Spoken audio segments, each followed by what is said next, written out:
شباب تعالوا معنا اليوم طبخة صغيرة من ولي العهد تبعي. بلش بده يطبخ أكتر لأنه بطلت أمه تلحق تطبخ له. المهم بدنا نسوي اليوم براونيز أو هم زي الكيك الشوكولاتة. هذا هو بمسك الزبدة وقاعد بمسح الصينية بالزبدة. بحياتي ما شفت حدا بيمسح الصينية لهالفترة الطويلة بهالزبدة، يعني ما بعرف. تقدر كمان تدوب الزبدة أول وتمسك زي فرشاية ولا اشي وتحول عليه، او بتقدر تخلي طفل من عندك، لانه الاطفال دائما الجهد تبعهم مش ضروري تدفع له كثير. تشايلد ابيوس. وبعدين بتخليه هنا يرش شوية طحين. وبرضه مش عارف ليش يعني عم بهز هزيك انه هز طوكيو، وهو بهز بهالطنجرة وكليات كل الطحين معلق بالنص. طبعا انتوا هنا جايين تتعلموا زي ما احنا جايين نتعلم كيف اولادنا راح يطبخوا، لانه صراحة بدهم تعليم كتير، بس عم نحاول نخليهم يصيروا احسن واحسن مشان يقدروا يدبروا حالهم بالمستقبل. وبزت الطحين على ما بعرف وين جاب هاي موضوع التطبيل، يمكن من ابوه. المهم بعدين بتجهز الفرن 325 درجة او 350 درجة، 525 درجة فهرنهايت اللي هي 125 135، وتحط ثمز اب الى هالموضوع. برضه مش عارف ليش المكسر يعني ضروري لهالموضوع. تقدر كانت تحطه بأي جاط وتحركه شوي بإيديه، بس يمكن هو ما عندوش هاي القدرة لهلا.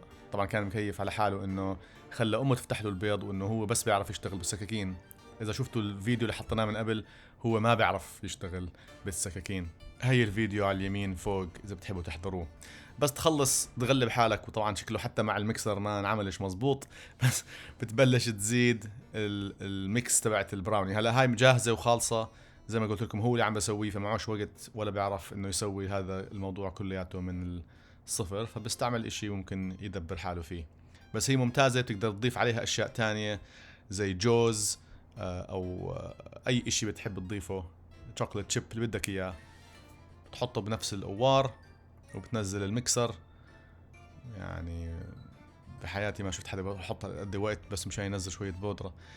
لازم نعلمه أحسن من هيك يا شباب، عشان هيك خلي أولادنا وبناتنا يتعلموا كيف يطبخوا ويزبطوا وضعهم.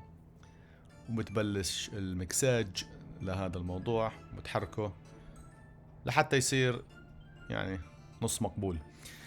بعدين هون احنا بنحب نزيد شوية زيت الكوكونات.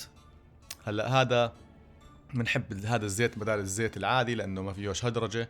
والشيف ريناتا علمتنا بدل ما نستعمل مية نستعمل حليب، بيطلع أذكى وأحسن وأطرى لما تاكله. وآخر إشي بتحركه كلياته لما يصير متجانس زي ما هلا راح يصير خلال 3 2 1 0. لما يصير متجانس بتبلش توزعه بنفس الصينية اللي سويناها من قبل، بس حاول تحط الطحين بشكل اكتر. طبعا ابني ما صدق انه احنا ما كنا موجودين، وراح لحس من الشغل تبعه مشان يشوف اذا طعمه كويس ويتاكد من الجوده لمصنعيه الشيف اللي هو يعني. فالمهم تمسكه توزعه، تحطه زي ما حكيت، بتحطه شوية جوز بيطلع كتير زاكي. اي نوع من البندقيات هاي بتكون ممتازة، ما تحط كتير بكون مكسر اصلا، وخليه خفيف بس بدك شوية طعم. بتخلص زته بهالفرن، وخلي ابنك يروح يحلق شعره لانه مش منطق الطول اللي هو فيه.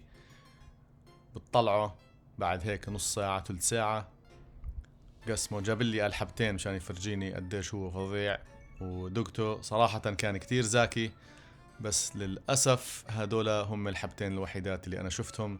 العيلة التهموا كل إشي، وخاصة هو أظن يخلص نصه لحاله. وصحتين يا شباب.